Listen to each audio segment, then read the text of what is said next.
जैन साथी, आज हम इस क्लास में विनोद कुमार शुक्ल जी के बारे में पढ़ेंगे, जिनका हाल ही में यानी दिसंबर 2025 में निधन हो गया है।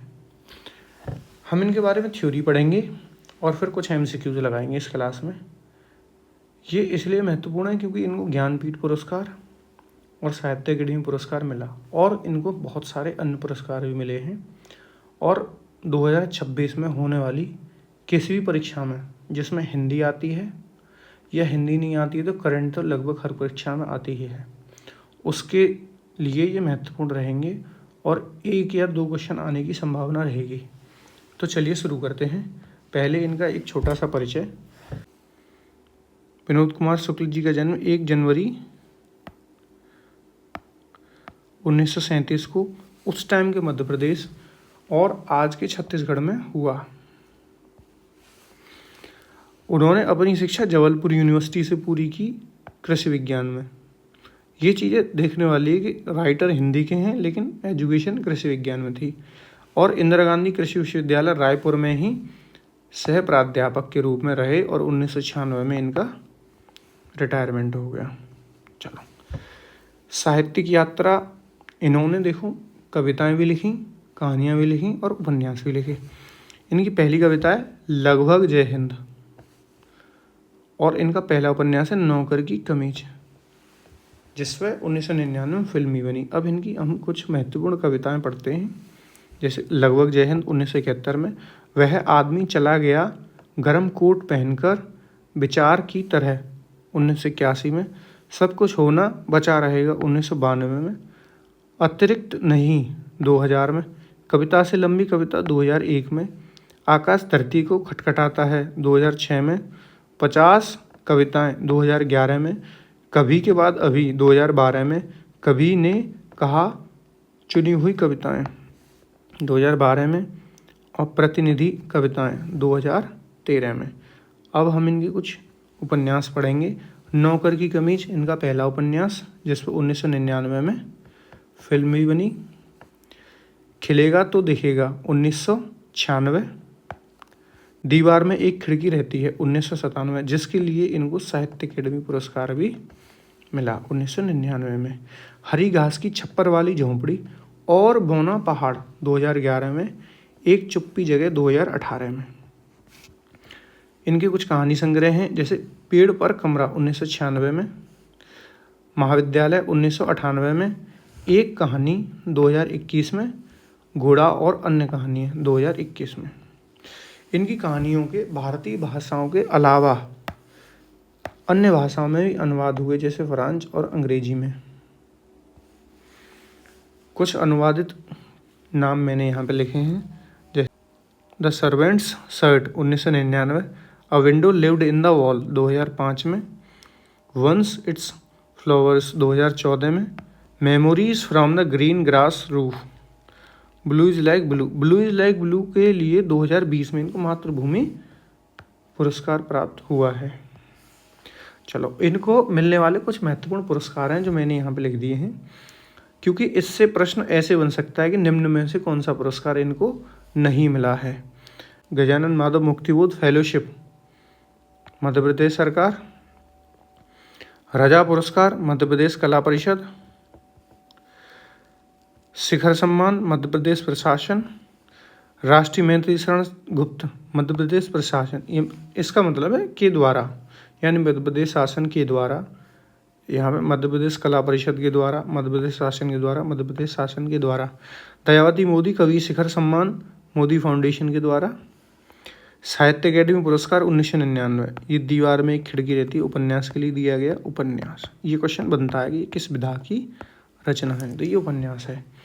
हिंदी गौरव सम्मान उत्तर प्रदेश हिंदी संस्थान। मातृभूमि पुरस्कार ब्लू इज लाइक ब्लू, साहित्य अकेडमी परिषद 2021 के सदस्य रहे।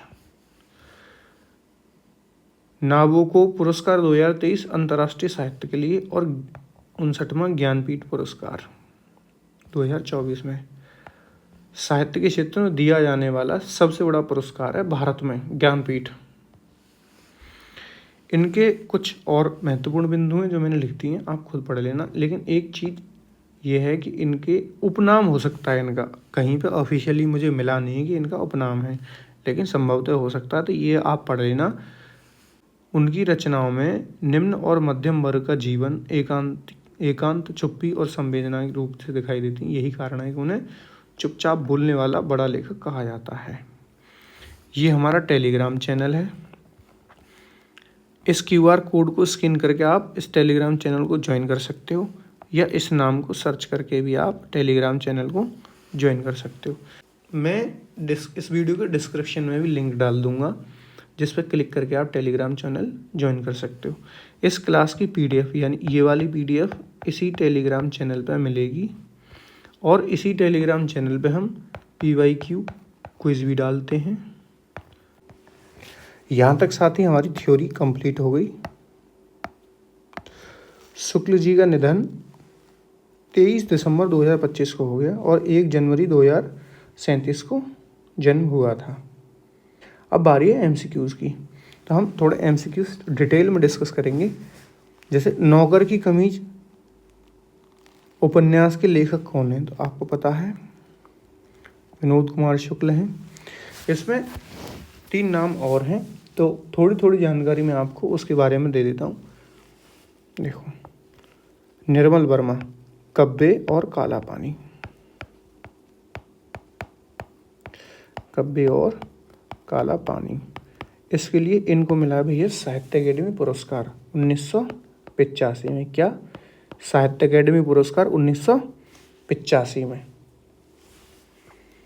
उसके बाद एक नाम है इसमें भीष्म साहनी, इनको भी साहित्य अकेडमी पुरस्कार मिला है। किसके लिए? तमस के लिए। तमस कब? 1975 में। इसमें एक नाम और है, ये कलर ले लेता हूँ ब्लैक। इनका एक तो भैया महत्वपूर्ण नाटक, इसका नाम है आधे अधूरे। आधे अधूरे ये नाटक है। अक्सर इससे क्वेश्चन बनता है कि आधे अधूरे किस प्रकार की विधा है। और एक इनका महत्वपूर्ण आषाढ़ का एक दिन, ये 2 कृति इनकी महत्वपूर्ण है। मोहन राकेश की दीवार में एक खिड़की रहती है, उपन्यास है भैया। इसी के लिए तो इनको क्या मिला है? ज्ञान साहित्य अकेडमी पुरस्कार। विनोद कुमार शुक्ल को साहित्य अकेडमी पुरस्कार किसके मिला? दीवार में एक खिड़की रहती है। और क्या ये उपन्यास है? क्या है? उपन्यास। चलो, विनोद कुमार शुक्ल की रचनाओं की प्रमुख विशेषता क्या है? सरल भाषा और गहरी संवेदना।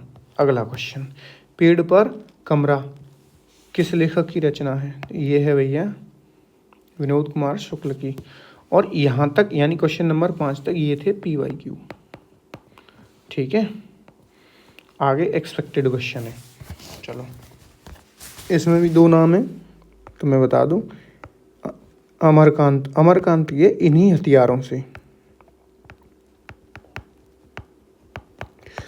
और ये भैया इतनी महत्वपूर्ण है कि इसको दोनों सम्मान मिले, यानी साहित्य अकेडमी मिला है, साहित्य अकेडमी और व्यास सम्मान भी। तो भैया इसको साहित्य अकेडमी मिला है 2007 में और व्यास सम्मान 2009 में। एक नाम और है फणीश्वर नाथ रेणु, इनकी है मैला आंचल, बहुत पूछी आती है भैया मैला आंचल। 1970 में इसको पद्मश्री मिला भाई साहब, लेकिन 1975 में इन्होंने वापस कर दिया। अगला क्वेश्चन, ज्ञानपीठ पुरस्कार 2024 से सम्मानित साहित्यकार जिनका हाल ही में निधन हो गया था। आपको पता है विनोद कुमार शुक्ल, पढ़ ही रहे हैं हम इनके बारे में। इसमें 3 नाम और हैं, जिनमें से हम 2 डिस्कस करते हैं। एक है भैया उदय प्रकाश। तो उदय प्रकाश की एक रचना है मोहन दास, इसके लिए आपको मिला है साहित्य अकेडमी पुरस्कार। कब? 2010 में। एक हैं भैया मृदुला गर्ग, इनको 2 अलग अलग कृतियों के लिए साहित्य अकेडमी और व्यास सम्मान मिले हैं। तो इनको 2004 में कठगुलाब के लिए इनको मिला है क्या? व्यास सम्मान। और 2013 में मिलजुल मन के लिए इनको मिला है साहित्य अकादमी पुरस्कार। चलो अगला क्वेश्चन। विनोद कुमार शुक्ल का निधन 23 दिसंबर 2025 को। विनोद कुमार शुक्ल का जन्म राजनांदगांव, छत्तीसगढ़।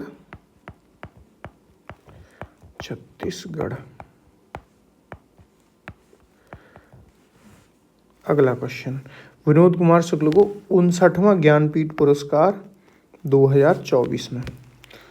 2023 में किसको मिला भैया? 58वां मिला है पहली बात तो। और ये 2 लोगों को मिला है। पहला मिला है जगत गुरु रामभद्राचार्य, और इनके साथ किनको मिला है? गुलजार साहब, उर्दू भाषा के लिए। नौकर की कमीज से फिल्म कब बनी थी भैया? अगले क्वेश्चन में, यानी 1999 में। अगला क्वेश्चन। निम्न कथनों पर विचार कीजिए। विनोद कुमार शुक्ल कृषि विज्ञान में शिक्षित थे। बिल्कुल सही बात है भैया, कृषि विज्ञान में शिक्षित थे। वे इंदिरा गांधी कृषि विश्वविद्यालय रायपुर में प्राध्यापक थे। सारी बात सही, बस इसके आगे सह प्राध्यापक लिखा होता तो, यानी इसमें केवल एक सही है और दूसरा वाला स्टेटमेंट गलत है। अगला क्वेश्चन। निम्नलिखित में से कौन सा युग्म सही सुमेलित है? देखो, नौकर की कमीज उपन्यास है भैया, उपन्यास है। महाविद्यालय कहानी संग्रह है, बिल्कुल सही। पेड़ पर कमरा, ये भी कहानी संग्रह है, कहानी संग्रह। ये हम आगे पढ़ के आए। दीवार में एक खिड़की रहती, कविता नहीं उपन्यास है, जिसके लिए इनको साहित्य अकेडमी पुरस्कार मिला है। एक बार फिर से मैं आपको बता देता हूँ साथी, ये QR कोड है जिसको आप स्कैन करके टेलीग्राम चैनल ज्वाइन कर सकते हो, या इस नाम को सर्च करके आप टेलीग्राम चैनल ज्वाइन कर सकते हो। टेलीग्राम चैनल ज्वाइन करने का फ़ायदा ये है कि एक तो आपको क्लासेस की PDF, यानी इस क्लास की PDF आपको यहीं मिलेगी। दूसरा, हम इस पर PYQ क्विज डालते हैं जिसको आप अटेम्प्ट कर सकते हैं। एक तरीका और है, मैं इस क्लास के डिस्क्रिप्शन में लिंक दे दूंगा, आप वहाँ लिंक पे क्लिक करके इस क्लास को ज्वाइन कर सकते हैं। अगर ये क्लास आपको अच्छी लगी है तो इसको लाइक करो, दूसरे लोगों को शेयर करो, और इसमें क्या सुधार हो सकते हैं इसके बारे में आप कमेंट में लिखो, और प्लीज़ इस चैनल को सब्सक्राइब करो। धन्यवाद।